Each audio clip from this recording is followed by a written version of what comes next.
I'm actually in the process of buying a house. This house is not your run-of-the-mill house. This particular house has $82 million worth of liens. Clearly, the house is not worth $82 million.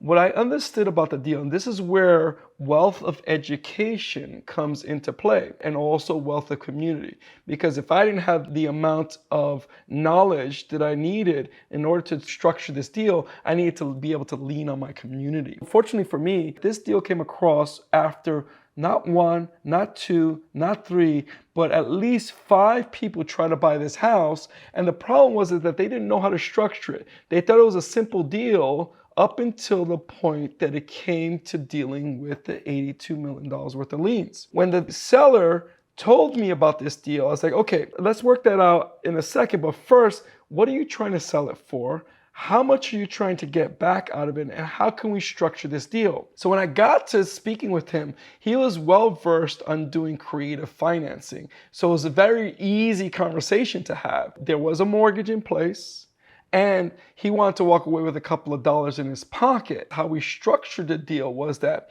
I would take over his mortgage, subject to, and then what we would do is that he would do seller financing on the remaining balance. One of the caveats was that lien, that was a government lien, we would need to be able to negotiate that. In the event that the government was going to seize all the monies, he would just simply sell me the property for what was owed on the mortgage. And so because he wasn't going to get any money either way, he was okay with that. So how we structured this deal was pretty amazing. I was able to take over his first mortgage. Then he came in with a second mortgage. And what I negotiated with him was, you're not going to believe me on this, I negotiated 0 interest, 0 payments for 1 year on that balance, with the understanding that I could always either refinance it, or I could sell it, or I could renegotiate with him to be able to extend the payment for a longer period of time. So what does that do for me? That allows me to take over the property, make the payments on the mortgage that's already existing. On the second mortgage, I wouldn't have to make any payments at all until I figured out what my exit strategy would be. Whether that be to refinance the property, whether that be to fix the property up and then sell it, or simply, if I ran out of time, I would always have the option to have them extend the mortgage and then make monthly payments until we paid that in full.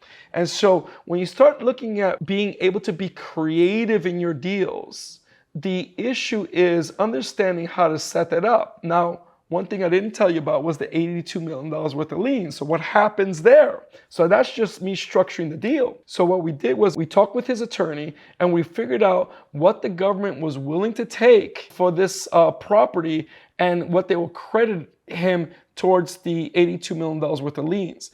Once we were able to do that, we were able to figure out all the other moving parts. But that's why I pre-negotiated what we wanted to do in terms of taking over the first mortgage and what we were going to be able to do with him providing us with the mortgage on the second. So when you sum it all up, if you've been following me and doing the math, you've probably figured out that I came into this deal with no money in it. And you're absolutely right. All I had to just do was come in this deal was the closing costs, which I would have had to pay anyway to purchase this property. So I got this property about $150,000 below market value, got sub-2 financing on the first mortgage, and I got a secondary mortgage from the seller, all with no payments, and all I had to just do was come in with closing costs. Here's a couple of ways that I could fix the lien. If the federal agency is not aware of the transaction or does not make any claim to the transaction, I could simply just buy the property without any of the lien being attached to the property. So all I care about as the buyer is that that lien does not attach to the property, and the seller has to deal with their side, whatever they have to do to satisfy that lien. The other thing is that I still would have been willing to buy the property even with the lien, because this is a long-term hold for me. And I know eventually, because I'm not the original person that the government was after, that lien would eventually fall off on the property.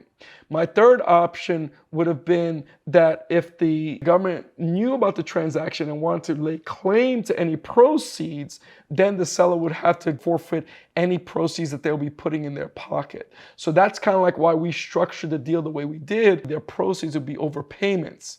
So that way it would not look as appealing to the government in terms of being a one to take payments over 30 years. Either way, I wasn't scared about the lien because I knew how to deal with the lien to begin with. Once you understand the deal, and this is where it's important about having wealth of education, and that also comes from experience, these types of deals are always out of the box thinking. And I was able to do what 5 other investors were not able to do because simply they couldn't think outside the box. It's important. The takeaways are this: be able to understand what you're getting into. Just because something looks like an obstacle initially, it doesn't necessarily mean that it can't be overcome, and it may just be that you need to just educate yourself a little bit more. Or if you don't have the answer, don't be afraid to ask your community, because there may be people in your community that have dealt with this or understand the answers. Before you give up a deal, I would exhaust those 3 things first. In my case,